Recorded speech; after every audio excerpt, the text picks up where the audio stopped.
आप सभी को मेरा मैत्रीपूर्ण प्रणाम। कल हमने जो विषय रखा था मन के स्वभाव के ऊपर, मन के रूपों के ऊपर, उसमें से कल एक सवाल भी उठ के आया, जिसमें से आप लोगों ने एक सवाल किया कि अगर किसी को पता भी नहीं है कि एरिया में किसी की मृत्यु हो रखी है और फिर भी जब वो उसे जाता है तो देख कैसे पाता है, ये सारी चीज़ें हुई। लेकिन उसे पता तो है ना कि किसी की मृत्यु हुई है, और अगर नहीं भी पता है तो ठीक उसी प्रकार, क्योंकि आत्मा के सिद्धांत जो है, जैसे बौद्धिज़्म में कहते हैं कि आत्मा को नहीं मानते, हिंदू धर्म में कहते हैं कि आत्मा को मानते हैं, चाहे हिंदू हो, बौद्ध परंपरा हो, बौद्ध में तो नहीं, हिंदू में जाएँगे तो, इस्लाम में जाएँगे तो, जैनिज़्म में ये इस्लाम में जाएँगे तो, क्रिश्चियन में जाएँगे तो, वहाँ आत्मा का कॉन्सेप्ट है। लेकिन यहाँ पे फिर आता है, कल तो एक बातें मैंने समझाई कि एक तो मन का इल्यूज़न है कि वो आत्मा को देखता है, भूत को देखता है, लेकिन एक्चुअल में उसका एग्जिस्टेंस होता नहीं है। लेकिन कुछ गहरी बातों में, चूँकि वो बात फाइनल नहीं थी, फाइनल इसलिए नहीं थी कि जब तक आप उन चीज़ों को समझ नहीं लेते, तब तक आगे की बातें समझ में आने वाली नहीं है। कोई बच्चा अगर डायरेक्ट स्कूल में गया और उसे ए फॉर एप्पल मीन्स एप्पल पढ़ाने लगा, बॉल पढ़ाने लगे, तो उसे समझ में आएगा क्या? नहीं आएगा। तो उसे पहले तो एबीसीडी पढ़ाना पड़ता है, उसके बाद चित्र दिख ए से एप्पल और एप्पल का चित्र दिखाना पड़ता है कि हाँ, पहले ये इसको ही एप्पल कहते हैं, इसको बॉल कहते हैं। तो उसी तरीके से पहले तो आपको दिमाग की एक ख़ासियत को जानना था, जो कि आपने कल जाना। लेकिन इसका मतलब ये नहीं है कि जिन चीज़ों के बारे में बात होती है आत्मा के सिद्धांत के लेकर के, आत्मा के बारे में, उसका कोई अस्तित्व नहीं है। क्योंकि सारे धर्म अगर आत्मा को मान रहे हैं तो उसके पीछे कोई कारण है। जैसे आपने कल सवाल किया ही,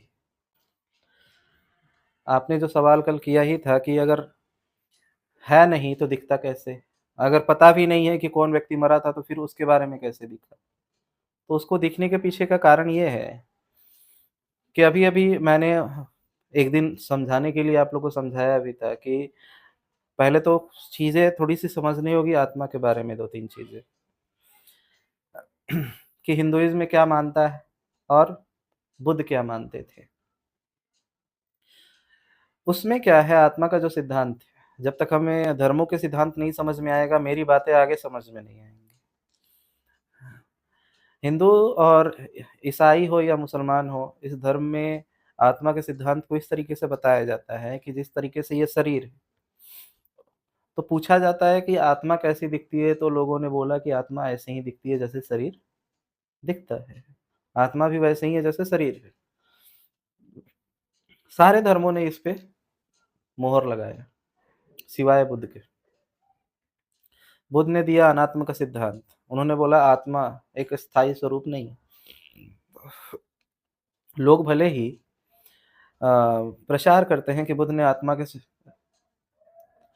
अस्तित्व को नकारा है, अस्वीकार किया है, ये उन लोगों का अधूरा ज्ञान है। अस्वीकार नहीं किया है, उसकी जो व्याख्या हुई थी ना, उसको स्वीकार नहीं किया है।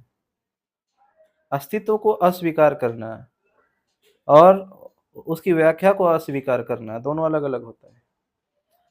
अब हम कह दें कि नहीं, शहद मीठा है, चीनी की तरह। तो चीनी भी मीठा है, शहद भी मीठा है।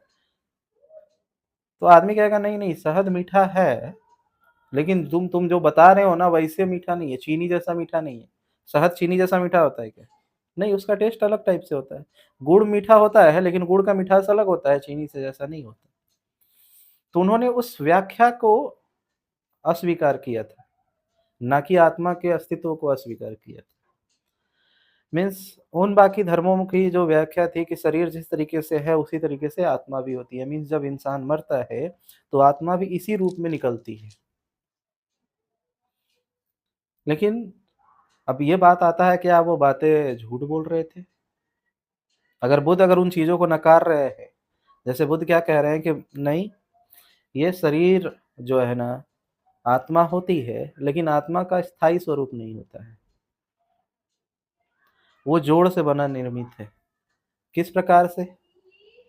जैसे चूना में लाल कलर होता है क्या? पान के पत्ते में लाल कलर होता है क्या?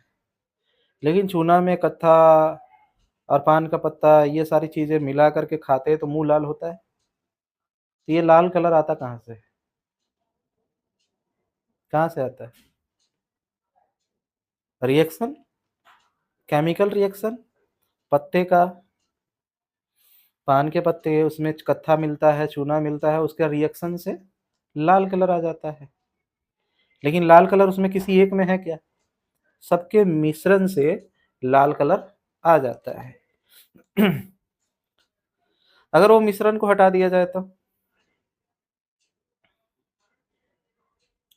उसमें से वो सारी चीजें फिर से वापस निकाल दी जाए तो लाल कलर नहीं रहेगा। लेकिन अगर हमने पान चबा लिया है, अब वो समाप्त हो गया है, तो अब उसका कलर तो बचेगा, भले ही पान खत्म क्यों ना हो गया हो, कलर तो बचेगा ना। अगर पान की मृत्यु हो गई है, मीन्स हमने चबाया और पान खत्म हो गया, तो क्या लाल कलर मुंह से खत्म हो जाता है? या फिर हमने कहीं पे थूका है तो वो खत्म हो जाता है? नहीं, वो लाल कलर रहता है पान के मरने के बाद भी। पान का फिजिकल स्वरूप मरने के बाद भी रहता है कि नहीं रहता है? अगर यहाँ पे अगर हमने ढेर सारे गुलाब के फूल रखे, ठीक है, और कुछ देर रहा यहाँ पे, उसके साथ हमने खेला, यहाँ पे रहा, पार्टी वार्टी मनाया, पैर में लगा, किसी का हाथ से लगा, किसी थोड़ा सा इधर मिस गया, रगड़ा गया, और फिर झाड़ू मार के हटा भी दिया जाए, तो क्या सुगंध बचेगी कि नहीं बचेगी? बचेगी ही। तो बुद्ध का ये कहना था, जिस तरीके से अस्तित्व खत्म नहीं हो रहा है, मरने के बाद भी अस्तित्व खत्म नहीं हो रहा है, फिजिकल चीजें हट जाने के बाद भी अस्तित्व खत्म नहीं हो रहा, वो रह रहा है। तो बुद्ध का जो कहना था ना कि वो मिश्रण से तैयार होता है, जोड़ से। जैसे हिंदू धर्म में कहते हैं ना, 5 तत्वों का जोड़ है ये शरीर। 118 एलिमेंट्स है ना, केमिस्ट्री में 118 एलिमेंट्स है। तो 118 है तो अनेकों, आने वाले समय में और खोजे जाएंगे तो और होगा। मैं अभी की संख्या बता रहा हूँ। 118 एलिमेंट्स है, हाइड्रोजन, लिथियम, नाइट्रोजन, ऑक्सीजन, ये सारी चीजें लेके उन सब के जोड़ से ये शरीर तैयार हुआ है। तो जब वो 5 तत्वों से और वो 118 और भी जो हो सकते हैं, उन तत्वों के मिलने से आत्मा का निर्माण होता है। समझ में आ रहा है? उसके मिलने से, जिस तरीके से पान के पत्ते, चूना, कत्थक, ये सब मिलने से लाल कलर का निर्माण होता है। ठीक है ना? समझ में आ रहा है? आ रहा है तो बोलिएगा, नहीं तो हम थोड़ा और समझाने की कोशिश करेंगे। उसी तरीके से 5 तत्वों से जब मिलता है तो आत्मा निर्मित होती है। उसका अपना एक स्वरूप, स्थायी स्वरूप नहीं है कि वो शरीर के रूप में हो, और उसका कोई स्थायी आकृति नहीं है कि हम इस तरीके से शरीर है ना और इसी तरीके से आत्मा भी है, ऐसा नहीं है। बुद्ध ने बोला कि ये ऊर्जा स्वरूप है, ऊर्जा के तौर पे है, इसका स्थायी स्वरूप नहीं है। अब जिस तरीके से अगर मान ले थोड़ी देर के लिए कि अगर मैं भूत हूं और मेरा एक हाथ काट दिया जाए, ठीक, तो अब मेरी आत्मा जो दिखेगी वो एक हाथ वाली कटी दिखेगी या हाथ के साथ दिखेगी? कैसा दिखेगी? हम्म? अगर आत्मा वैसा ही है जैसे कि शरीर है, आत्मा तो कट नहीं सकती ना। वेदों में लिखा हुआ है कि आत्मा को ना अग्नि जला सकती है, ना तलवार काट सकता है। हम्म? तो जो बिना हाथ पैर के जन्मते हैं, तो उनका हाथ पैर का आत्मा होना चाहिए या नहीं होना चाहिए? मीन्स कोई बचपन से ही होता है जिसके हाथ पैर नहीं होते हैं, तो उनका हाथ पैर होना चाहिए या नहीं होना चाहिए? आत्मा?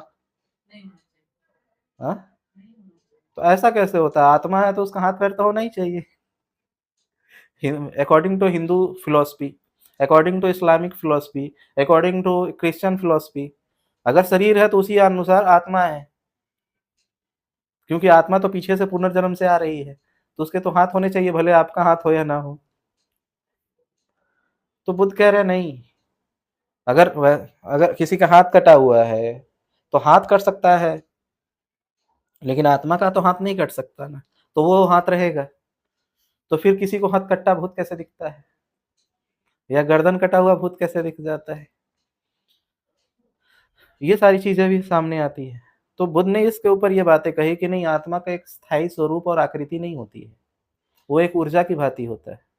मीन्स जब फिजिकल वे है तो उसमें वो ऊर्जा है, और फिजिकल वे नहीं है तो उसमें ऊर्जा नहीं है।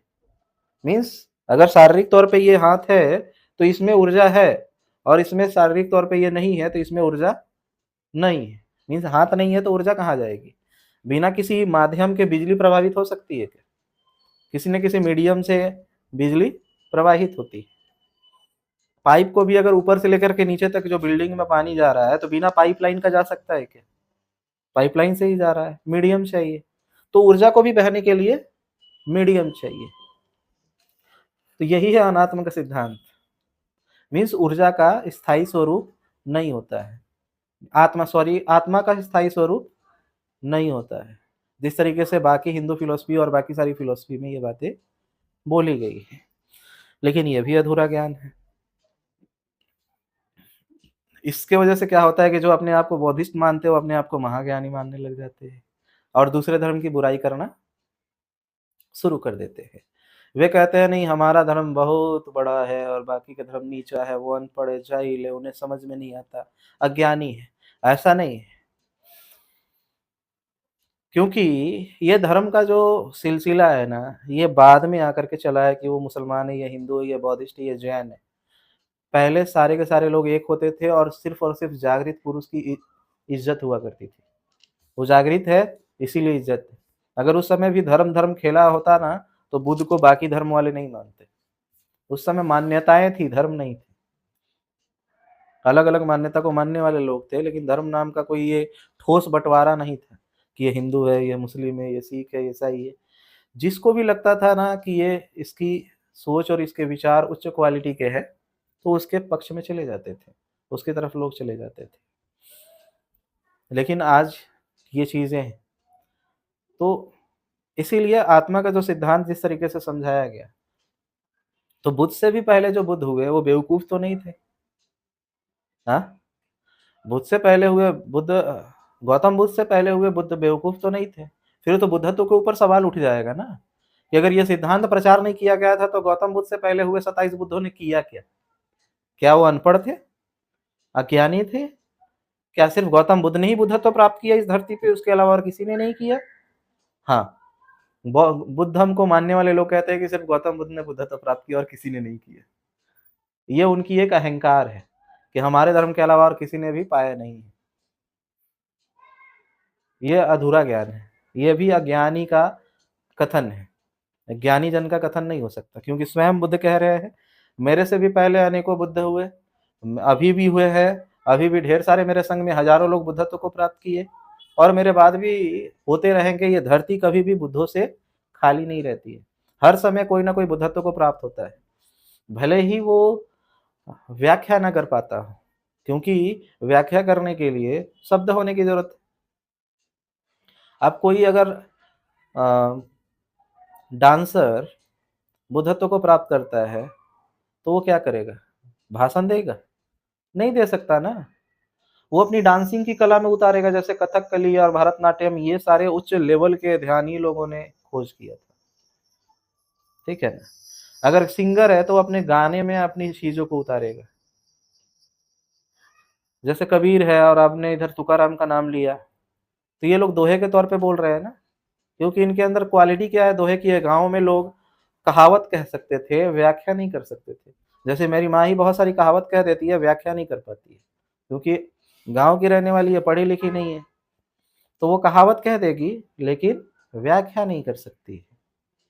समझ में आया? व्याख्या नहीं कर सकती। तो होता क्या है कि जब भी जिस तरीके से आप देखते हैं ना, अगर पानी आपने यहाँ पे बाढ़ आती है तो अपने से मिट्टी पे रास्ता बना देती है। नेक्स्ट टाइम जब बाढ़ आएगा तो कहाँ से जाएगा पानी? उसी रास्ते से जो रास्ता में गड्ढा बना पड़ा है। उसी प्रकार से जब हम जो व्यक्तित्व बचपन से लेकर के बुद्धत्व प्राप्त करने से पहले तक जो निर्मित करते हैं, चाहे हम पढ़ाई के लेवल पे हो, खेल के लेवल पे हो, कवि के लेवल पे हो या डांसर के लेवल पे हो, पेंटिंग के लेवल पे हो, तो जैसे ही हम बुद्धत्व प्राप्त करेंगे हमारी ऊर्जा किधर बहेगी? उसी मार्ग पे बहेगी जो मार्ग हम पहले से पालन करते थे। तो गौतम बुद्ध पहले से ही तार्किक व्यक्ति, तर्क करना, इसीलिए उन्होंने तर्क किया बुद्धत्व प्राप्ति के बाद।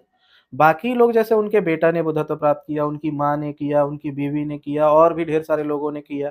क्या उन्होंने उनका नाम लोग जानते हैं कि उन्होंने इतना प्रचार किया, ये कर दिया, वो कर दिया, इतनी कहानियां? नहीं, क्योंकि जो तार्किक होगा वही उसकी प्रचार कर सकता है उस लेवल पे। तो ढेर सारे लोग बुद्धत्व को प्राप्त किए लेकिन व्याख्या नहीं कर पाते थे। जैसे मैं बचपन से ही प्रवक्ता था, 4th क्लास से ही।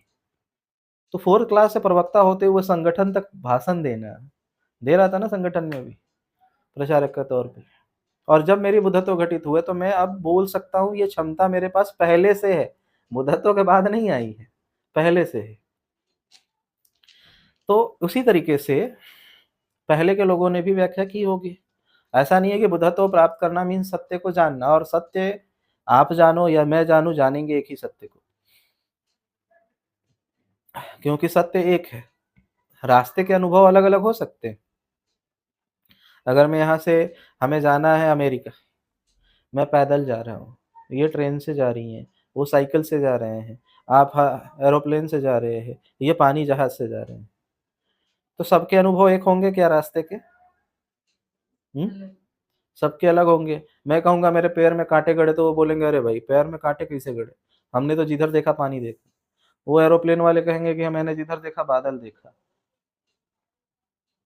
वो कहेंगे जब मैंने जिधर देखा उधर तो ट्रैफिक ही दिखा, 4 व्हीलर था तो कहीं पर ट्रैफिक पुलिस थी तो ये थी। तो सबके अपने अपने अनुभव है। आप कहेंगे अरे यार मेरा तो थक गया पैदल पैंडल मार मार के। तो सबके अनुभव अपने अपने होंगे, लेकिन अमेरिका पहुंचेंगे तो अमेरिका अलग अलग दिखेगी क्या? सबको एक ही दिखेगी। तो बुद्धत्व अगर उससे पहले गौतम बुद्ध से पहले अगर किसी ने प्राप्त किया तो क्या वो अलग सत्य को जानेगा? एक ही सत्य को जानेगा। तो फिर बात आती है कि उनकी व्याख्या ऐसी क्यों थी आत्मा की, कि नहीं जिस तरीके से शरीर है उसी तरीके से आत्मा भी होगी। ऐसा व्याख्या उन्होंने क्यों किया? इसके पीछे कारण है कि सामने वाला कैसा है ये मायने रखता है। जैसे मैंने, मान लीजिए मैंने पीएचडी कर रखा है, ठीक है, और अगर मैं नर्सरी क्लास में जाऊं और आपको पता है कि मैंने पीएचडी कर रखा है और मैं नर्सरी क्लास में जा करके उनको पढ़ा रहा हूँ, A for apple, B for ball, तो आप मजाक उड़ाएंगे कि नहीं उड़ाएंगे? अरे ये तो बोल रहा था पीएचडी किया हुआ है, ये ए फॉर एप्पल पढ़ा रहा है, बी फॉर बॉल पढ़ा रहा है। मजाक उड़ाएंगे ना? मैं क्यों पढ़ा रहा हूँ ए फॉर एप्पल? मैं अज्ञानी हूँ इसलिए, कि मैं जिसको पढ़ा रहा हूँ वो उस लेवल का है इसलिए? किस कारण से? सामने वाला नर्सरी क्लास का है ना। हाँ, सामने वाला नर्सरी क्लास का इसीलिए। तो कभी कभी क्या होता है कि जो समाज में के विचारक होते हैं ना, जो बहुत ज्यादा किताबों को रटे रहते हैं, वो जब देखते हैं किसी बुद्ध पुरुष को अज्ञानी जन को देशना देते हुए, तो कहते हैं अरे इसके पास कुछ ज्ञानवान नहीं है, इसका शिक्षा ना उच्च क्वालिटी की है ही नहीं, ये तो बोल ही नहीं पा रहा है, इसके पास ज्ञान ही नहीं है। ज्ञान नहीं है मेरे पास, या सामने वाला वैसा है? क्या है? क्या है? सामने वाला वैसा है, वो नर्सरी क्लास का है। तो सेम यही हालत रही बुद्ध के समय, तो फिर भी देश आगे था ना, विकास हर समय हो रहा होता है। तो बुद्ध से पहले अगर 27 बुद्ध भी हुए हैं, मान लेते हैं, वो हुए तो अनेकों है, उससे भी ज्यादा हुए हैं, लेकिन अगर 27 ही अगर मान ले तो पीछे है ना कुछ लोगों ने कुछ बोल के गए हुए हैं। तो सभ्य समाज सभ्य है, थोड़ा सा ज्ञानी है, तो ज्ञानी है तो ज्ञानी को समझाने में ज़्यादा आसानी पड़ती है बजाय अनपढ़ को समझाने में। क्योंकि जो भी मन के ऊपर मैंने बातें बताई ना, आप लोगों के सामने बताई, गाँव के लोगों के सामने ये बातें मैं नहीं बता सकता था। क्योंकि उनको समझ में ही नहीं आता, इतनी डीप चीज़ें उन्हें कहाँ समझ में आएँगी, क्योंकि वो उन च चीज़ों के बारे में जानते नहीं हैं।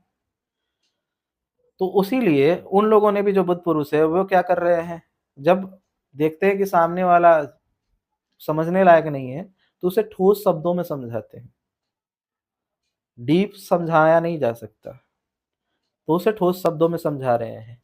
लेकिन लोग जो सुनने वाले, जैसे वो सुन रहे हैं, तो क्या कहेंगे, अरे ये तो अपने आप को बोल रहा था कि मैंने पीएचडी कर रखा है और ये A B C D, A for apple, B for ball सिखा रहा है। अब ये दिक्कत होगी इनकी। और अगर कल मैं अगर इनको समझा रहा हूँ, अब वो ग्रेजुएशन के हैं, अब ग्रेजुएशन को मैं, या फिर हम कहें कि स्टैंडर्ड 1 के ही लोगों को अगर मैं समझा रहा हूँ, दैट इज ये एप्पल का, डायरेक्ट ए फॉर एप्पल नहीं, एप्पल इज अ फ्रूट। अब सामने वाला ये जो नर्सरी क्लास का है, ये बोलेगा अरे ये अज्ञानी है। अब ये अज्ञानी क्यों कहेगा पता है? बोलेगा हमने तो सुना था कि ए के बाद बी आता है, बी के बाद सी आता है, ये ए के बाद डबल पी और एल लगा रहा है। ये भी मुझे बेवकूफ समझेगा। क्यों? क्यों समझेगा? अब उसको पता है कि ए के बाद क्या आता है, बी, और मैं यहाँ क्या बोल रहा हूँ, एप्पल, तो ए के बाद क्या आ रहा है, पी आ रहा है।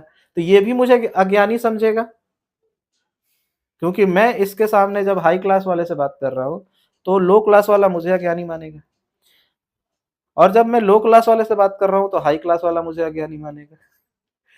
इसी तरीके से दिमागे सबकी घूमती है कि आखिर में ये क्या बोल रहा है। क्योंकि हम नहीं समझ पा रहे हैं, तो हम सामने वालों को क्या कह देते हैं, अज्ञानी है, क्योंकि अहंकार बस मुझे अपने धर्म को महान बोलना है ना। तो गौतम बुद्ध से पहले हुए बुद्धों को, उनके पास वैसे लोग नहीं थे जिसके सामने वो कह सके, क्योंकि कैसे समझाएं उसको कि आत्मा कैसी होती है। अगर आत्मा का बात छेड़ ही दिए हैं, तो कैसे बताएं कि नहीं, आत्मा का स्थायी स्वरूप नहीं होता है, ऊर्जा स्वरूप होता है। ऊर्जा उनको बोलने पे कैसे समझ में आएगा? ऊर्जा कैसे समझ में आएगा? बुद्ध तक ऊर्जा शब्द थे तब उन समझा पाए। जब ऊर्जा शब्द की व्याख्या ही नहीं थी, जैसे मैं कल सबकॉन्शियस माइंड समझा रहा था, क्या त्रिपिटक में कहीं सबकॉन्शियस माइंड है? कहीं पे बुद्ध ने प्रोजेक्टर का व्याख्या किया है, प्रोजेक्टर का एग्जाम्पल दिया है? नहीं दिया। मैं दे रहा हूं ना। क्यों दे रहा हूं? वर्तमान की स्थिति में प्रोजेक्टर को आप जानते हो, तो मैं प्रोजेक्टर के आधार पे आपको समझा सकता हूं। लेकिन अगर प्रोजेक्टर नहीं है, तो फिर प्रोजेक्टर के हिसाब से कैसे समझा पाऊंगा?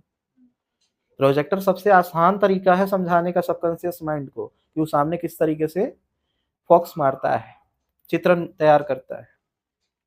तो मेरे पास एक उदाहरण है ना वर्तमान का, आपको समझाने के लिए। तो मैं ये थोड़ी कह दूंगा कि मैं गौतम बुद्ध से ज्यादा ज्ञानी हूँ, उन्होंने कभी प्रोजेक्टर के बारे में नहीं बोला और मैंने प्रोजेक्टर के बारे में बोल दिया। ये तो फिर मेरी अज्ञानता हो जाएगी, या मुझे मानने वाले लोगों की अज्ञानता हो जाएगी। तो वो लोग भी ज्ञानी थे, लेकिन चूंकि न समझा पाने के कारण, उस समय वो ऐसा एग्जाम्पल नहीं था जिसके वजह से वो समझा पाते, इसीलिए उन्होंने आत्मा के सिद्धांत में उन्होंने स्थायी स्वरूप को बताया।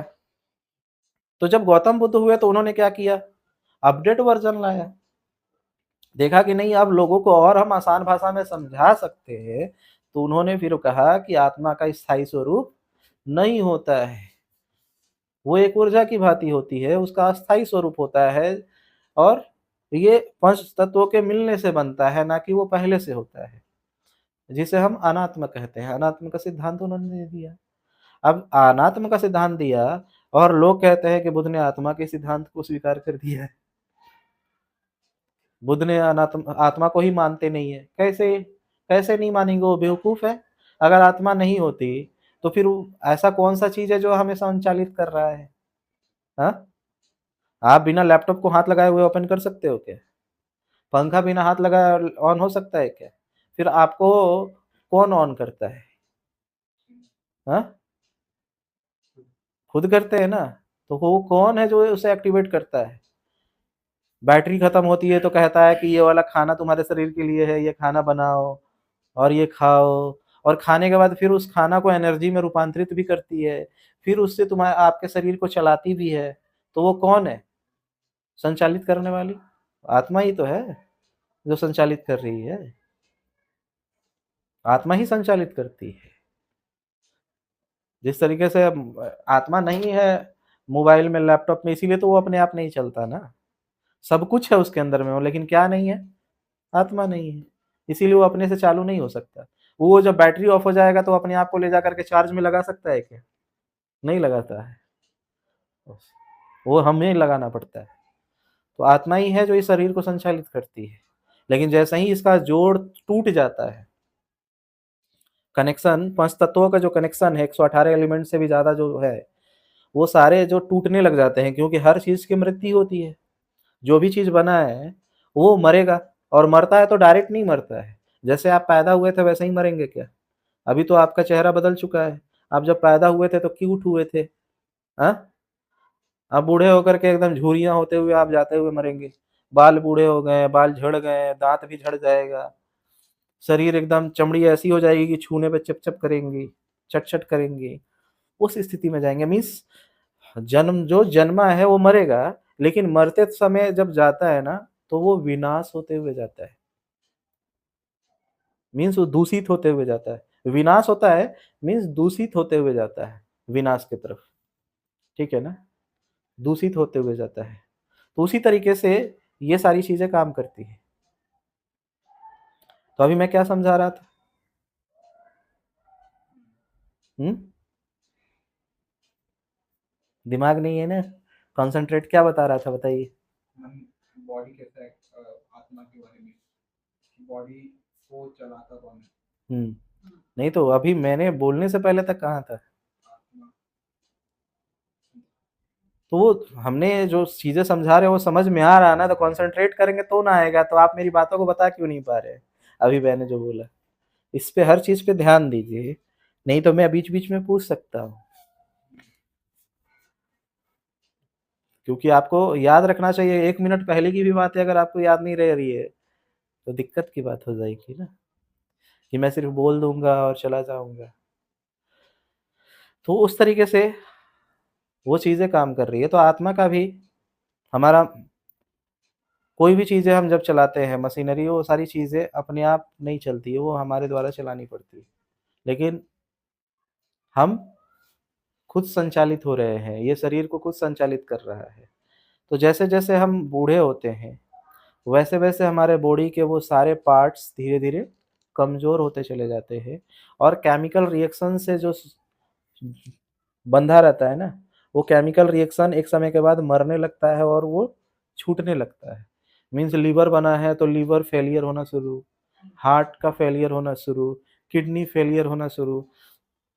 तो जैसे जैसे 118 एलिमेंट्स जो, और उससे भी ज्यादा जो एलिमेंट्स हैं जिसके नाम अभी तक पता नहीं है, वो जब उसके संयोजन टूटने लग जाते हैं तो क्या होगा? बॉडी वीक पड़ेगी। व्यक्ति मरेगी। और व्यक्ति मरेगा तो फिर आत्मा आउट हो जाएंगी। लेकिन आत्मा जब आउट भी होती है तो आत्मा बनती जरूर है संयोजन से। लेकिन अगर ये कह दें कि संयोजन टूट गया तो आत्मा को मर जाना चाहिए था, ऐसा नहीं होता है। अब ये अलग चीज है। अब मैंने शुरुआत में ही ये बातें बता दी कि पान, चूना, कथक और पान के पत्ते को मिलाने से भले ही लाल कलर आ गया, लेकिन एक बार आ गया तो उस खत्म थोड़ी हो सकता है, उसे वापस नहीं लाया जा सकता। कोई चावल को उसको फिर से पानी के स्वरूप में ला सकता है क्या? क्योंकि वो चावल के अंदर में पांचों तत्व मिले हुए, चावल के अंदर में पांचों तत्व मिले हुए, कोई निकाल सकता है क्या? नहीं निकाल सकता है पांचों तत्वों को अलग। कि उसमें से पानी अलग कर दे, अग्नि अलग कर दे, जल अलग कर, ये वायु अलग कर दे, पृथ्वी तत्व अलग कर दे, ऐसा हो नहीं सकता है। उसके सारे सभी कुछ है। बिना पांचों तत्वों के मिलन से चावल नहीं बन सकता। उसी पांच तत्वों से ये बना है, उसी पांच तत्वों से वो भी बनता है। तो आत्मा, इंसान मर ज़रूर जाता है शरीर, लेकिन आत्मा नहीं मरती। अब नहीं मरती है का कारण क्यों है, कि क्यों नहीं मरती? क्योंकि इच्छा है, क्योंकि जब एक बार वो शरीर का रूप ले लिया, ठीक है, तो उसके अंदर में क्या पैदा हो जाता है? इच्छाएँ। अब इच्छाएँ एक फ्रीक्वेंसी बनाती है। जैसे हमारे शरीर है और 5 इंद्रियाँ, 6 इंद्रियाँ हैं। 6 इंद्रियों से जो भी हम आहार लेते हैं, 6 इंद्रियाँ हैं हमारी। 6 इंद्रियों से जो भी हम आहार लेते हैं, मुँह से खाना खाने का, जीभ से मुँह से बोलने का, जीभ से टेस्ट लेने का, कान से सुनने का, आँख से देखने का, छूने का, महसूस फ़ील करने का, ये सारी इंद्रियों से जो हम आहार ले रहे हैं, ये आहार ही हमारे विचार को निर्मित करते हैं। हम जैसा आहार लेते हैं, वैसा विचार निर्मित होता है, और जैसा विचार होता है वैसे हम कर्म करते हैं। जैसे हम कर्म करते हैं, वैसा ही हमारा आचरण होता है, और हमारे संस्कार वैसे ही निर्मित होते हैं। ठीक है ना? तो उससे हमारी फ्रीक्वेंसी, जो हम कर्म फाइनली करते हैं ना, उससे एक फ्रीक्वेंसी बनती है, तरंगे। हर कर्म का अपनी एक फ्रीक्वेंसी है। आप कभी ट्राई करेंगे तो कभी शीशे के ऊपर उस पे अगर म्यूजिक बजाते हैं, उसे टच करके, और सैंड रख देते हैं हल्का वाला, बाल बाल रेत, तो जैसा भी म्यूजिक बजाएंगे ना, वो अपनी अलग आकृति बना लेती है। गंदी फ्रीक्वेंसी होगी तो गंदी आकृति बनेंगी, अच्छी होगी फ्रीक्वेंसी होगी तो अच्छी बनेगी। वो फ्रीक्वेंसी होती है। आप देखते हैं ना, कभी भी हॉस्पिटल में आईसीयू में कोई भर्ती होता है तो ऐसे ऐसे ऐसे ऐसे दिखा रहा है, क्या दिखा रहा है? तरंगे को ही तो दिखा रहा है, इंडिकेट करता है। बॉडी को, तरंगों को ही वो इंडिकेट करता है कि इस लेवल पर शरीर है तो हेल्दी है, और इस लेवल पे है तो वो अनहेल्दी है। तरंगे डिसाइड करती है। हर चीज की अपनी एक तरंग है। हर चीज की, जो भी जीवित है, जो हम 6 इंद्रियों से महसूस कर पाते हैं, वो तरंगित हो रहा है। हर वो चीज जो हम 6 इंद्रियों से महसूस कर पा रहे हैं, वो तरंगित फॉर्म में है। और हमने कल ही बताया कि जैसे हम पत्थर मारते हैं पानी में, तो पत्थर तो डूब जाता है, लेकिन तरंग अंतिम तक चलते चला जाता है। मैं जो बोल रहा हूँ, ये कभी ब्रह्मांड से खत्म नहीं होने वाला है। ये तरंग चलते जाएगा, चलते जाएगा, चलते जाएगा, क्योंकि एक बार जो निर्मित हो गया है, वो चलते जाएगा। तो इसीलिए हम कहते हैं कि हमें हमेशा पॉजिटिव सोचना है और पॉजिटिव बोलना चाहिए, ताकि हम, अगर सारे लोग अगर पॉजिटिव बोलने लग जाए और सोचने लग जाए, तो दुनिया सुधरना शुरू हो जाएगी, सिर्फ सोचने और बोलने से ही। कर्म करे तो और बेटर। तो ये सारे के इच्छा, इन सारी की फ्रीक्वेंसी थोड़े समय के लिए काम करती है। जैसे पान हमने थूका, तो उसका रंग है, कुछ समय के बाद वो खत्म होगा, तुरंत नहीं होगा। पत्थर हमने मारा पानी में, तरंगे दूर तक जाती है पत्थर डूबने के बाद भी। फूल यहाँ पे डाला गया, हजारों फूल गुलाब के, और हटा दिया गया, लेकिन सुगंध यहाँ पे रहेगा ही रहेगा। थोड़ी देर बाद खत्म होगा, लेकिन रहेगा। लेकिन इससे भी ज्यादा फ्रीक्वेंसी किसकी मजबूत होती है? कर्म संस्कार की। कर्म संस्कार की फ्रीक्वेंसी, तरंगे इससे भी ज्यादा मजबूत होती है, वो खत्म नहीं होती है। क्योंकि इच्छा प्रगाढ़ होती है ना, मैंने उस दिन बताया ना कि मरते समय इंसान की इच्छा कई गुना ज्यादा बढ़ जाती है। जीते जी जितनी इच्छा प्रगाढ़ नहीं होती ना, मरते समय उससे ज्यादा, कई गुना, हजारों गुना ज्यादा प्रगाढ़ इच्छा होती है, और वो इच्छा ही नेक्स्ट जन्म को तय करती है। तो उस समय जब इंसान मरता है, तो उसके कर्म संस्कार से निर्मित जो तरंगे हैं, वो इतनी ज्यादा प्रगाढ़ होती है कि इंसान का शरीर तो मर जाता है, लेकिन वो तरंगे जीवित होती है। तो तरंग के रूप में होता है ना, आकृति के रूप में नहीं होता है। किस रूप में होता है? तरंग के रूप में होता है, आकृति के रूप में नहीं होता है। और वही मैंने बताया था कि जब वो एक आत्मा है और वो ऊर्जा की भांति है, तो जैसे ही उसका एक अपना कोड है, हर आत्मा का अपना एक कोड होता है, हर ऊर्जा का अपना एक कोड निर्मित करेगा, ये अपने आप करता है। तो जब एक लड़का और लड़की प्रजनन करते हैं, और उनके गर्भ में लड़का और लड़की के एग मिलते हैं, और उनसे जो कोड तैयार होता है, तो वो क्या करता है कि जो गर्भ में जो कोड तैयार हुआ है, वो देखता है कि बाहर में वो कोड का मैचिंग करने वाला कोड है या नहीं है। तो क्या करता है, वो जो जिसे हम आत्मा कह लें या ऊर्जा कह लें या तरंगे कह लें, फ्रीक्वेंसी कह लें, वो क्या होता है, उस गर्भ में प्रवेश कर जाता है और फिर से उसका नया जन्म शुरू हो गया। इसी को हम कहते हैं पुनर्जन्म का कॉन्सेप्ट। इसी को पुनर्जन्म का कॉन्सेप्ट कहते हैं। तो कई लोग सवाल किए, सोशल मीडिया पे भी ये सवाल सुनने को मिला कि लोग कहते हैं कि अगर आत्मा है और आत्मा मरती नहीं है और आत्मा ही दूसरे जन्म में प्रवेश करती है, तो फिर लोगों की जनसंख्या कैसे बढ़ रही है? मीन जितना आत्मा है उतना ही का उतना ही जन्म होना चाहिए था, तो ये जनसंख्या कैसे बढ़ रही है? सवाल उठता है ना। कई जगह पे हमने भी ये सवाल सुने और खास करके मैंने भी कई जगह इसके सवाल किए। लेकिन जब तक मैंने एनलाइटमेंट नहीं हुआ, जब तक मैंने सत्य का दर्शन नहीं किया, तब तक इन चीज़ों को मैं मानता था कि ये सारी चीज़ें बकवास है। लेकिन बाद में जब सत्य को जाना मैंने अपने अनुभव से, तो वो चीज़ें समझ में आई फिर। उसको भी मैंने एक जगह आपको बताया भी था आप लोगों को कि इनको मान लीजिए कोई खाना पसंद है या बिरयानी पसंद है। अब ये घर में आए, अब इनको आज मन है बिरयानी खाने का और इन्हें लगा कि आज घर में बिरयानी बनी होगी। अब ये घर में आए और बिरयानी अगर मिल गई तो क्या करेंगे? खाएंगे। और इनको बिरयानी बन खाने का ही पूरा मूड है और घर आए और बिरयानी नहीं मिली तो बनाएंगे। तो वो सारे मटेरियल घर में है ना जिससे आपने बिरयानी बनाते हो, उसी तरीके से वो सारे एलिमेंट्स इस प्रकृति में है कि नहीं है? है। तो दो चीजें घटित होती है, अगर वो कोड जो व्यक्ति मरा है उसका कोड है और गर्भ में दो के मिलन से जो कोड बना, अगर वो मैच कर गया तो क्या होगा? यही उसमें प्रवेश कर जाता है। ठीक है। और अगर मैच ना किया तो फिर वो क्या करता है, नया प्रकृति से एनर्जी को एब्जॉर्ब करके। अब प्रकृति का है या माँ का सहारा, प्रकृति डायरेक्ट कोई काम कर नहीं सकती, माध्यम बनाती है माँ को। अब माँ जो खाना खाएगी उसी से वो निर्मित होता है। वो 118 एलिमेंट्स कहें या वो ऊर्जा कहें, महिला खाती है तभी तो उसके पेट में वो एनर्जी स्वरूप लेता है ना शरीर का, तो माध्यम माँ बन जाती है। तो वो या तो वो अपने उधर से बाहर से उसने अट्रैक्ट किया और नहीं तो क्या करता है, वो अपने से निर्मित करता है। तो जो लोग कहते हैं ना कि जनसंख्या कैसे बढ़ रही है, डीएनए कोड मैच नहीं मतलब कोड मैच नहीं करने की वजह से बढ़ रही है। मीन्स सेम वाला प्रवेश नहीं कर रहा है, तो क्या हो रहा है, वो बार बार नया बनाते जाती है। अब मैच नहीं कर रहा है तो क्या करेगी?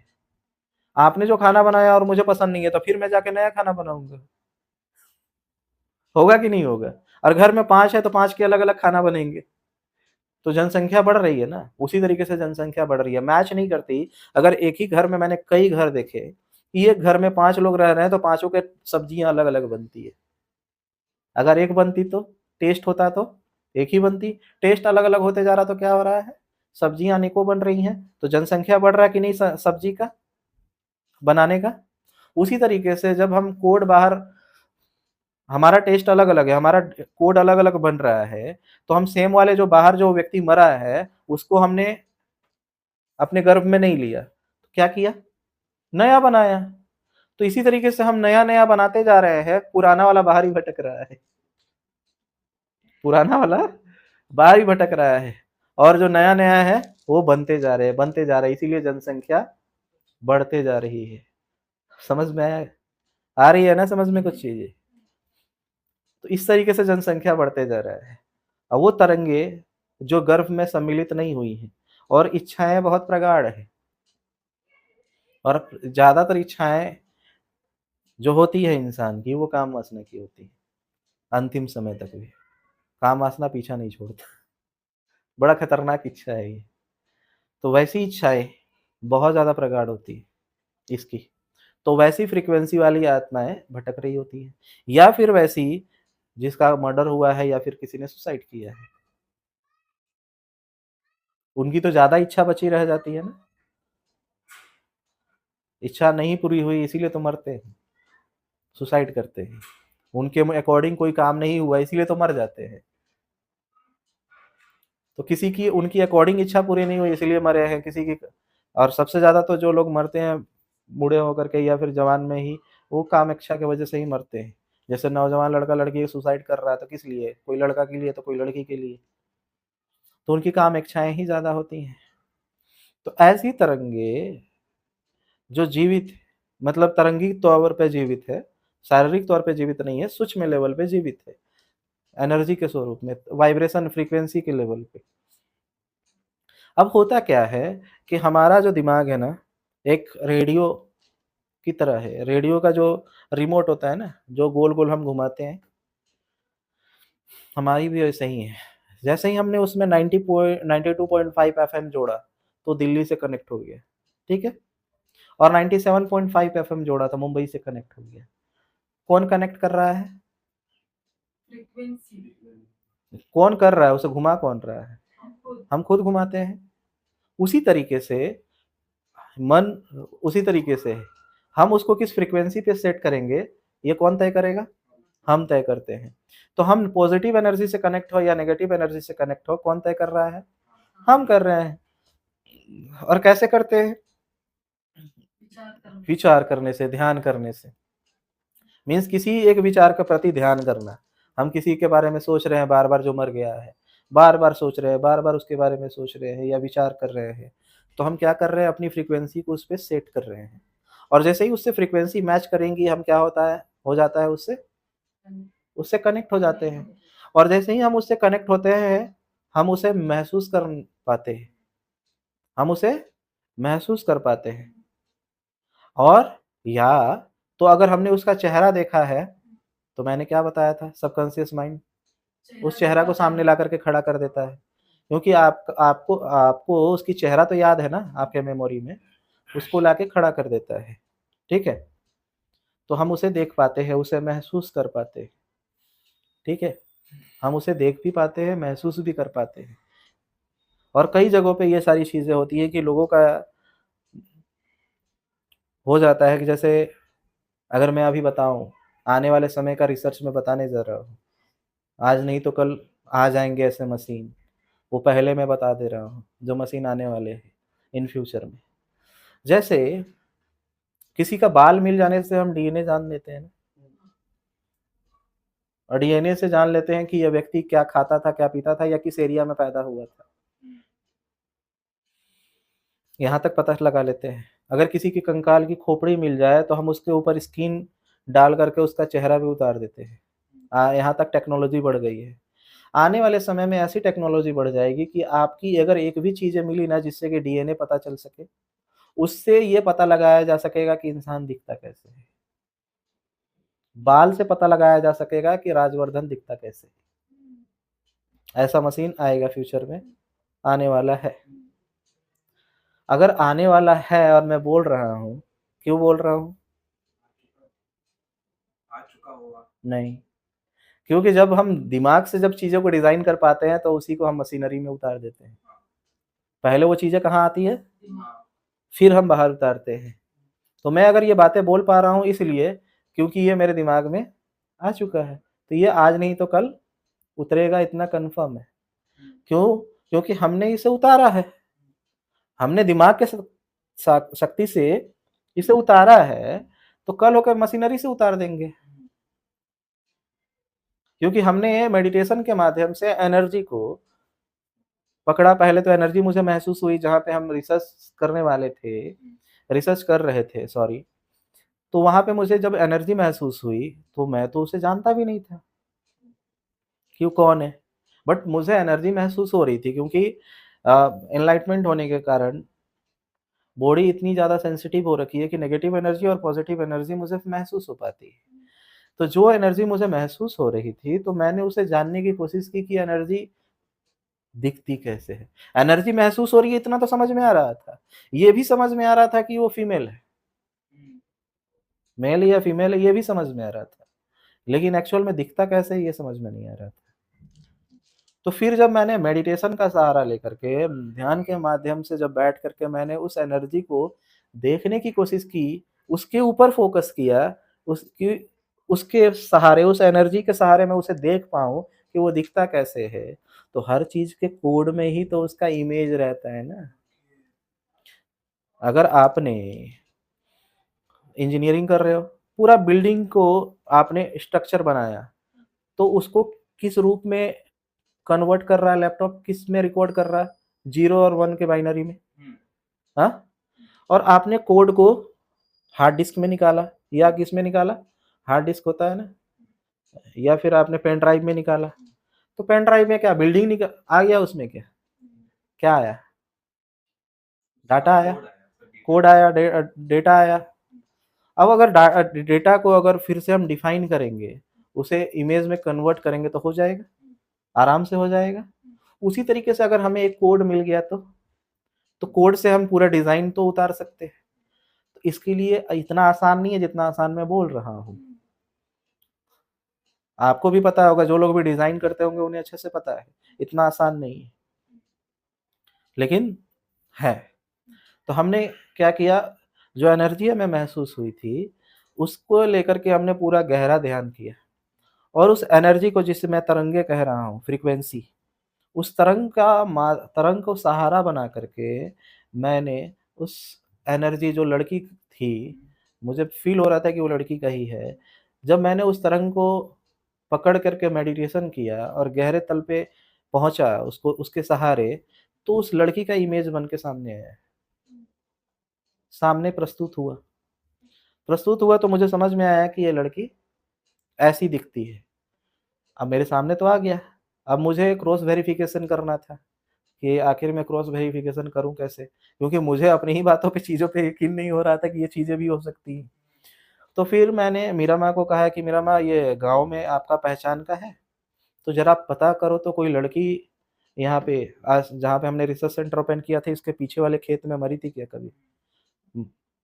तो वो जाकर के गांव में जब पता की, तो गांव में पता लगा कि हाँ, एक लड़की को उसके घर वालों ने, चूंकि लव मैरिज का मामला था, तो लड़की के घर वालों ने ही, चूंकि लड़की भाग गई थी तो उसे पकड़ के वापस लाया, और चूंकि बेइज्जती हो चुकी थी, भागी थी, तो उसे मार करके उधर खेत में गाड़ दिया था।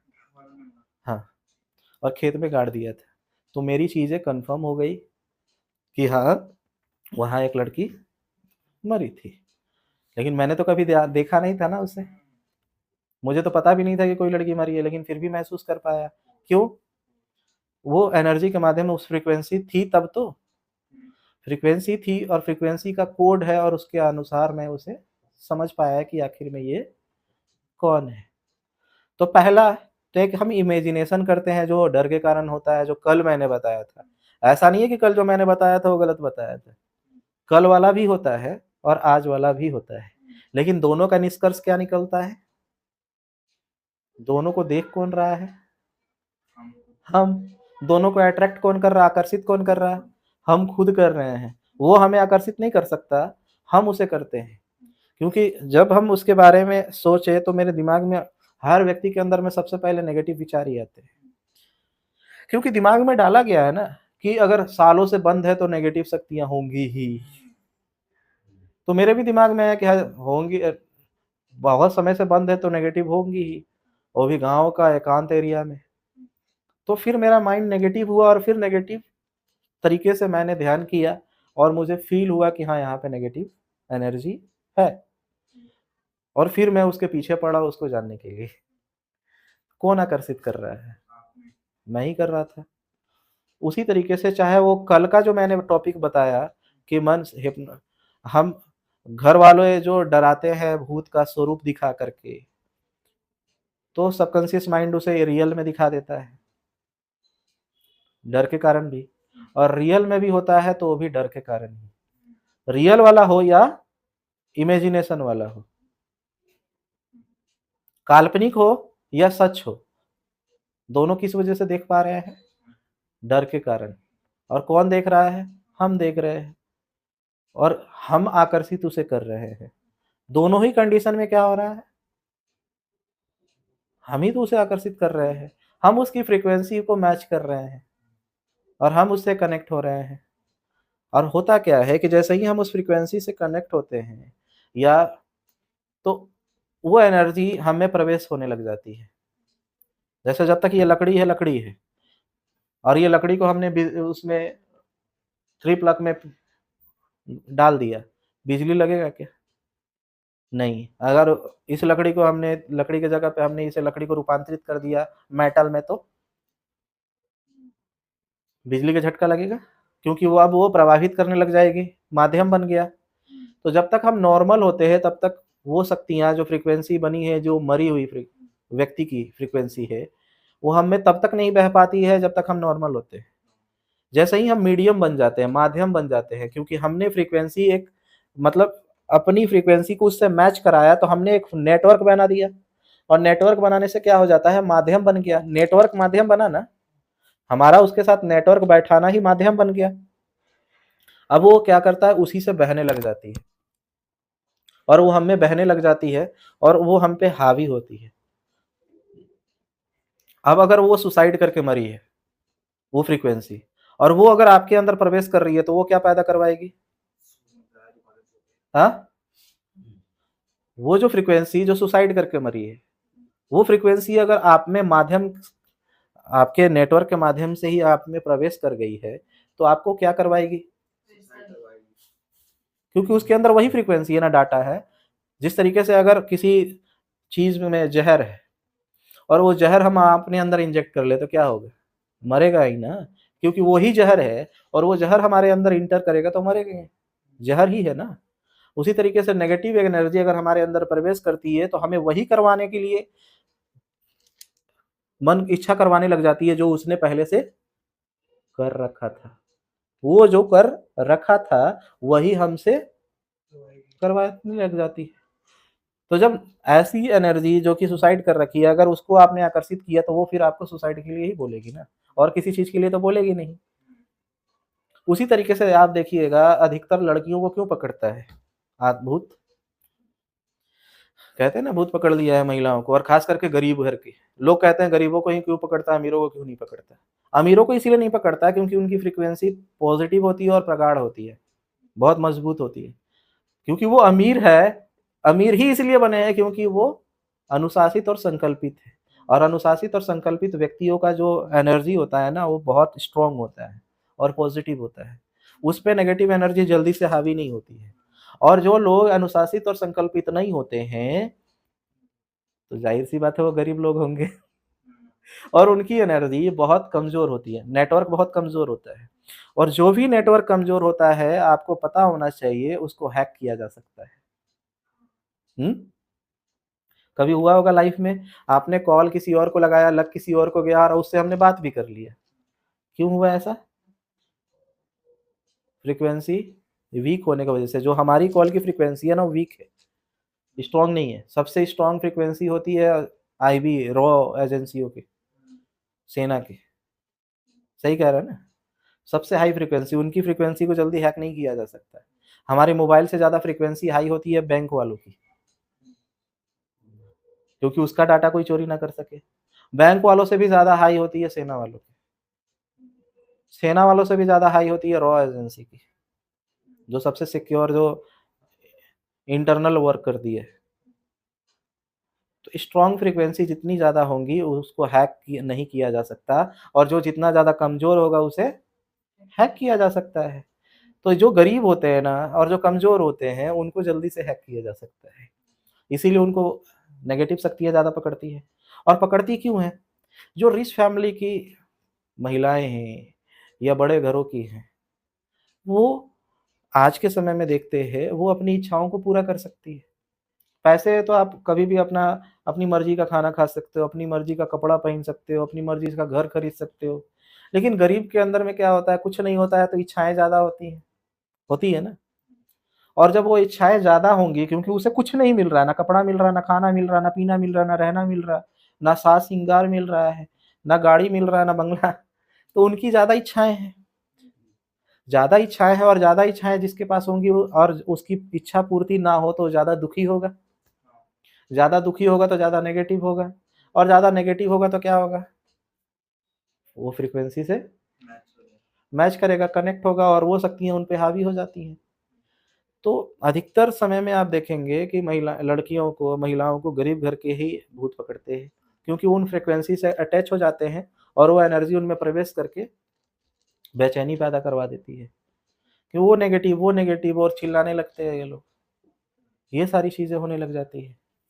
लड़कियों में क्या होता है कि जो लड़कियाँ घरेलू मीन्स गाँव में कैसे होता है, एक ही घर में सब सोते हैं। अब वो घर में ही अपने गार्जियन को अगर फिज़िकल होते हुए देख लिए, तो कम उम्र से ही उनके अंदर फिज़िकल रिक्वायरमेंट इच्छाएँ जगने लग जाती हैं। और अगर ना मिले तो? ना मिले तो? बार-बार उसी के बारे में विचार करेंगे, फिज़िकल होने के बारे में, सेक्स के बारे में बार-बार विचार करेंगे और बार-बार विचार करेंगे तो जो एनर्जियाँ बाहर में मरी हैं, वो क्या होगा? वो प्रवेश कर जाती हैं और प्रवेश करके गलत काम करवाती हैं। इसीलिए जो व्यक्ति कामवासना के बारे में ज़्यादा सोचता है और सोचते मीन्स वो मेडिटेशन करने लग गया। और क्या होता है बाहर में जो शक्तियाँ जो कामवासना की वजह से नहीं मिल पाने की वजह से मरी हैं और जो जितनी भी मरती हैं और जो भी इच्छाएँ वो कामवासना की ज़्यादा होती है। तो वैसी शक्तियाँ इसके शरीर में प्रवेश करती हैं और में प्रवेश करने के बाद वो किसी न कि उसके दिमाग पे अब उसके शरीर पे पूरा कब्ज़ा हो जाता है। अब वो देखते नहीं है सामने वाला कौन है। वो नहीं देख पाते सामने वाला उसकी माँ है, बहन है, बेटी है, कोई कॉलेज की लड़की है, मोहल्ले की लड़की है या 3 महीने की बच्ची है या 3 साल की बच्ची है, नहीं देखते और वो क्या करते हैं? रेप कर देते हैं। जैसे ही रेप करते हैं, एनर्जी जो हमने इच्छा पाली थी वो पूरा हो गया। जैसे ही हो जाता है, तो जो हमारे अंदर प्रवेश किया था फ्रीक्वेंसी, तरंगे, एनर्जी दूसरे की, वो हमारे बॉडी से बाहर हो जाती है। बाहर होती है तो फिर जो व्यक्ति ने जो गलत काम किया वो क्या करने लग जाता है? पछतावा। अरे! ये तो हमसे गलत काम हो गया है। हमसे तो ये गलत काम हो गया है। हमारे एरिया में हुआ था एक बाप ने अपनी 4 साल की बेटी का रेप किया था। अपने ही बेटी का रेप कर दिया था। क्यों? दिमाग पे हावी। दारू पी के आया था और अभी-अभी एक छोटा-सा बच्चा भी था गोद में। तो वो अपनी बीवी के साथ में संबंध नहीं बना सकता था। अभी-अभी ब डिलीवरी हुआ था। तो अब बार-बार उसके अंदर काम-वासना हावी हो रही थी और ऊपर से वो दारू पी के आया था और बार-बार रात भर वही चीज़ें सोच रहा है। अब उसके वो उन एनर्जी से कनेक्ट हुआ और कनेक्ट होने के बाद क्या हुआ? दिमाग काम करना बंद कर दिया क्योंकि वो शक्तियाँ उसके ऊपर हावी है। वो गया गलत काम किया। लड़की जब ब्लड बहुत ज़्यादा हो गया और वो मरने-मरने की हालत में हो गई, तो उसका दिमाग एकदम झटका खाया और झटका खाया तो वो देख रहा, अरे! ये मैंने क्या कर दिया? और फिर उसको माया भी आया कि अगर जंगल में छोड़ देंगे तो हो सकता है कुत्ता शियार खा जाएगा। तो उसको लाकर फिर अपने ही घर के पास दुआरी पे रख दिया और खुद जाकर बेड पे सो गया। और फिर सुबह में हल्ला कर दिया कि मेरी बेटी का रेप हो गया है। बाद में छानबीन में पता चला कि बाप ने ही किया था। तो ये सारे मामले कहाँ से आ रहे हैं? हाँ, आया। अब मैं बोल ज़रूर रहा हूँ कि बाहर की शक्तियाँ उसके शरीर में प्रवेश करके उससे वो गलत काम करवाईं, लेकिन आकर्षित किसने किया? तो स कोर्ट में वो ये नहीं कह सकता है कि बाहर की शक्तियाँ मुझ में प्रवेश की थी और इस वजह से मैंने रेप किया। नहीं, मर्डर भी इसी माध्यम से होता है। जब आप किसी के बारे में बार-बार सोचोगे कि ना कि मुझे इसका मर्डर करना है, मर्डर करना है, मर्डर करना है, लेकिन आपके अंदर हिम्मत नहीं है मर्डर करने की, लेकिन मर्डर करने की इच्छा है, तो क्या होगा वो बार-बार सोचना कि मुझे मर्डर करना है, आप उससे कनेक्ट हो गए एक दिन, मर्डर करने वाली सारी नेगेटिव शक्तियाँ आपके शरीर में प्रवेश करेंगी और आपका दिमाग काम करना बंद होगा, आप जाओगे मर्डर कर दोगे। मर्डर कर दिया मीन्स इच्छा समाप्त। इच्छा क्या थी? मर्डर करना। वो पूरा हो गया तो इच्छा समाप्त। इच्छा समाप्त होती है तो वो एनर्जी बॉडी से बाहर हो जाता है और बॉडी से बाहर हो जाता है तो फिर कहते हैं अरे! हमने मर्डर कर दिया। फिर वो व्यक्ति डरने लगता है। वो व्यक्ति इतना जो डरता है मर्डर करने के बाद, अगर पहले डरा रहता तो मर्डर करता? नहीं करता। क्योंकि मर्डर करते समय उसे पता ही नहीं होता है कि मैं मर्डर कर रहा हूँ। मर्डर करते समय अगर उसे पता होता है कि मैं मर्डर कर रहा हूँ तो मर्डर नहीं करता। उसे पता नहीं होता, इसीलिए तो वो डरता है ना कि मैंने मर्डर कर दिया है। इसीलिए कोर्ट के अंदर में कोई भी हत्यारा ये नहीं कहता कि मैंने मर्डर किया, बोलता है पता नहीं जज साहब कैसे हत्या हो गया। हमने तो नहीं सोचा था मर्डर करने के बारे में लेकिन कैसे हो गया पता नहीं।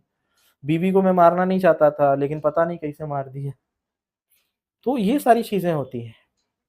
आज के लड़के भी क्या करते हैं, आजकल के लड़के भी जब बार-बार फिज़िकल के बारे में, सेक्स के बारे में सोचते हैं या वीडियो के माध्यम से देखते हैं, तो वो क्या कर रहे हैं, ध्यान कर रहे हैं। ध्यान करते-करते वो कनेक्ट होते हैं और अब क्या होता है कि उस नेगेटिव चीज़ों से कनेक्ट हुए, तो अब क्या है कि वो अपने आप को रोक नहीं पाते हैं विदाउट मास्टरबेट। बिना मास्टरबेट किए अपने आप को रोकते नहीं हैं और जैसे ही मास्टरबेट कर लेते हैं उसके बाद उनका मन में घृणा पैदा होती है। अरे यार! ये नहीं करना था, कैसे कर दिए? पछता कैसे रहे हो? तुमने ही तो किया था, लेकिन तुमने नहीं किया था इसीलिए पछता रहे हो। क्योंकि एनर्जी जब निकल जाती है तो हमें लगता है कि नहीं हमने गलत किया। क्योंकि वो हम नहीं करते, वो हावी होती है।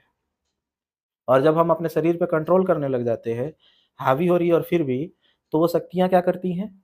सपने का सहारा लेकर के हमारे साथ करती हैं। सपने में फिर वो वही हमारे सपने में आएँगी और आके हमारे साथ में फिज़िकल होंगी। तो कई ऐसे केसेस भी आते हैं हमारे पास, या ऑल ओवर इंडिया में देखने को मिलता भी है कि महिलाएँ कहती हैं कि नींद में भी हमें ऐसा लगता है कि किसी ने हमारे साथ में फिज़िकल किया, और लड़के कहते हैं कि हमारे साथ में नींद में ही ये सारी चीज़ें हुई। ये उसी कारण है। 2 कारणों से होती है। एक तो कल जो मैंने बताया था, एक इच्छा पालना, उसके वजह से, और दूसरा नेगेटिव शक्तियों की वजह से। 2-2 कारण होते हैं। लेकिन इसमें इस मामले में ज़्यादा कारण होते हैं नेगेटिव शक्तियों का। और कौन आकर्षित कर रहा है? हम खुद कर रहे हैं। इसीलिए हम ये नहीं कह सकते हैं कि नहीं-नहीं वो मुझ पे हावी हुआ था इसीलिए हमने मास्टरबेट किया, वो मुझ पे हावी हुआ था इसीलिए हमने रेप किया, वो हम पे हावी हुआ था इसीलिए हमने मर्डर किया। ये हम कह सकते हैं क्या? नहीं। क्यों नहीं कह सकते हैं? क्योंकि उसको अट्रैक्ट किसने किया? आपने किया है। इसीलिए आप ये बहाना नहीं बना सकते हो। समझ में आ रहा है? तो इस तरीके से आत्माएँ काम करती हैं। तो जो अभी तक आप लोग को समझ में था कि आत्मा का कॉन्सेप्ट, ये सारा कन्फ्यूज़न था, वो दूर हुआ? हुँ? और कुछ जानना है? तो ये सारी चीज़ें घटित होती हैं आत्मा के साथ में। तो आत्मा को कोई स्थायी स्वरूप नहीं है, वो एनर्जी के स्वरूप में है। आप जैसे उसका उपयोग करोगे वैसा वो आपके शरीर में प्रवेश करेगा। हाँ, नेगेटिव है तो पॉज़िटिव भी है। जब आप मेडिटेशन करोगे ना, और जब आप उच्च लेवल पे जाओगे, तो आपको महसूस होगा कि जो पॉज़िटिव जो शक्तियाँ हैं, पॉज़िटिव लोग जो मरे हैं उनकी जो शक्तियाँ हैं, वो आपको ध्यान में फ़ायदा पहुँचाती हैं, प्रोटेक्ट करती हैं। नेगेटिव अगर आपका हानि पहुँचा सकती है तो पॉज़िटिव वाला प्रोटेक्ट नहीं कर सकती, पॉज़िटिव प्रोटेक्ट करती है। आप ध्यान के माध्यम से जो थोड़ा ऊँचाई पे जाओ ना, आपको महसूस होगा प्रत्यक्ष तौर पे। इसको महसूस किया है, मेरे दोस्तों ने किया है जो मेडिटेशन कर रहे हैं, मेरी भतीजी ने किया है जो मेडिटेशन कर रही थी। जब ध्यान की ऊँचाई पे गई ना, और किसी दिन बिना कारण के ही मेडिटेशन नहीं किया उसने, मीन्स घर में व्यस्तता के कारण उसने मेडिटेशन नहीं किया, तो रात में किसी ने उसे उठाया डाँट करके। रात में जब उसको किसी ने डाँटा, "अरे उठ, उठ करके ध्यान नहीं करना है क्या?" तो वो डर गई और डर करके उठ करके रोने लगी कि किसने बोला मुझे रात को ध्यान करने के लिए? उठ के जाके बाहर देख रही है, घर वालों से पूछ रही है कि आप लोग आए थे क्या? तो वो लोग कह रहे हैं नहीं। कौन डाँटा? वही डाँटती है पॉज़िटिव वाली। कहती है जब आप एक ऊँचाई पे चले जाओगे ना, तो फिर वो आपको प्रोटेक्ट करती है। वो कहती है कि तुम ध्यान करो अच्छा है तुम्हारे लिए। हम उससे बच गए, चूक गए, लेकिन तुम ध्यान करो। तो वो सहायता भी करती है, ठीक है? आधी रात में जगा देगी ध्यान करने के लिए, अगर आपने ध्यान नहीं किया तो। और जब आप ध्यान कर रहे हो और ध्यान में ही आप नींद में चले गए, तो वो क्या करती है ना, कभी-कभी मैंने महसूस किया और लोगों ने भी मुझे बताया, मैंने भी प्रत्यक्ष तौर पे खुद महसूस किया था कि जब मैं ध्यान करते-करते कभी-कभी नींद में चला जाता ना, तो ऐसा लगता कि कोई आकर के दरवाज़ा ठकठकाया है। नॉक-नॉक करते दरवाज़ा, और फिर मैं ध्यान से मतलब नींद से फिर उठ जाता। मीन्स इस तरीके से वो पॉज़िटिव शक्तियों ने मदद भी पहुँचाया है, मुझे ध्यान करने में और ध्यान की ऊँचाइयों पे जाने में। तो पॉज़िटिव है, नेगेटिव है तो पॉज़िटिव भी है। तो हमें पॉज़िटिव को आकर्षित करना चाहिए, नेगेटिव को नहीं, ठीक है ना? तो उस स्थिति तक पहुँच जाइए। आपने कल बिज़नेस का भी बोला ना, उसमें भी यही काम करता है। जब कल मैं इसके ऊपर बताऊँगा तो समझ में आएगा। जब हम पॉज़िटिव तक पहुँचते हैं ना, फिर वो हमें मदद पहुँचाती है, बिज़नेस में सक्सेस होने के लिए। लेकिन हमें उस लेवल तक पहुँचना पड़ता है। तो ऐसे नहीं, तो वो शक्तियाँ, पॉजिटिव शक्तियाँ हमें फ़ायदा पहुँचाती है मनी अट्रैक्ट करने में, पैसे लाने में, बिज़नेस को सक्सेस करने में, पढ़ाई के क्षेत्र में, उद्देश्य को पूर्ति करने के लिए, बुद्धत्व प्राप्ति में सहायता पहुँचाती है। तो हमें क्या करना है, अपनी फ्रीक्वेंसी को पॉजिटिव की तरफ घुमाना है, और विदाउट मेडिटेशन ये संभव नहीं है। समझ में आया ना? तो ये सारी चीज़ें आपको आत्मा का सिद्धांत जो है, उसे मैंने आज आप लोग को बताया, आप लोगों ने ध्यान से सुना, इसके लिए बहुत-बहुत धन्यवाद।